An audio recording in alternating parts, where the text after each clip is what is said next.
EMT classes पर आपका स्वागत है। यहाँ पर हम बेसिक हिंदी पढ़ना लिखना सीख रहे हैं। आज की इस वीडियो में हम एनसीईआरटी क्लास 1 की आम की टोकरी चैप्टर पढ़ेंगे। इसमें सिर्फ पढ़ने के लिए है इस पाठ में, और इस कविता को याद करने के लिए है।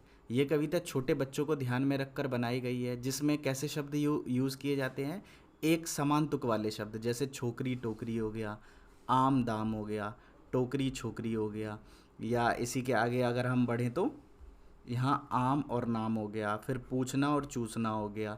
ऐसे शब्दों का इस्तेमाल किया जाता है बच्चों को समान तुक वाले, ताकि बच्चे उन्हें याद कर सकें और उन्हें सुनने में अच्छा लगे। ठीक है, तो चलिए आज की हम इस कविता को पढ़ना शुरू करते हैं। ये सिर्फ रीडिंग के लिए इस चैप्टर में, और कुछ नहीं है। 6 साल की छोकरी भरकर लाई टोकरी, टोकरी में आम है नहीं बताती दाम है, दिखा दिखा कर टोकरी हमें बुलाती छोकरी,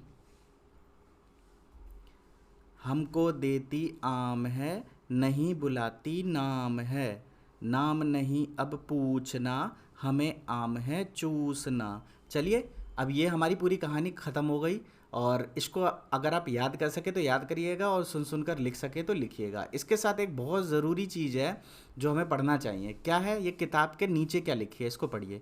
बच्चों से बातचीत करें, इस तरह से बच्चों से बातचीत करें, बच्चों से अलग अलग चीज़ों जैसे आम, नींबू, केला, गन्ना, मूंगफली, सेब और दवा की गोली को खाने का अभिनय करवाएं। ये क्या बोला गया है? जैसे ये एक लड़की है और एक नाटक कर रही है ये आम बेचने का, इस तरह से दिखाया गया है कि ये नाटक कर रही है और एक कहानी बनाई गई। तो इसी तरह बच्चों को अलग अलग चीज़ों से अलग अलग, जैसे ये आम हो गया, केला हो गया, नींबू हो गया, या और भी कोई चीज़ हो गई, आपने देखा होगा बाजार में बेचने के लिए छोटे छोटे बच्चे बैठे होते हैं।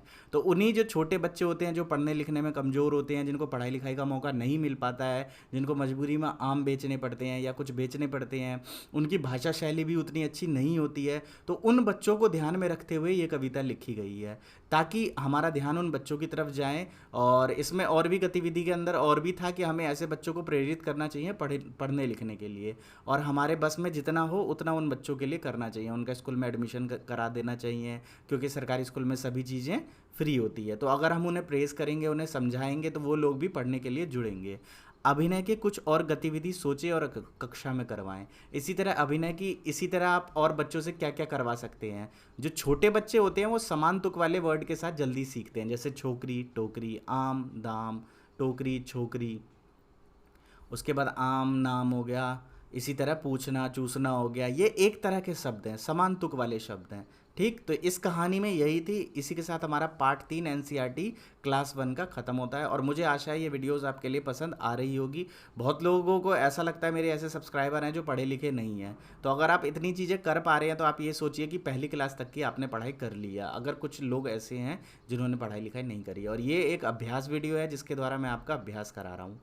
वीडियो को लास्ट तक देखने के लिए बहुत बहुत धन्यवाद। अगर आप शुरू से इंग्लिश सीखना चाहते हैं तो आसान है विद आदित्य चैनल से जुड़ सकते हैं।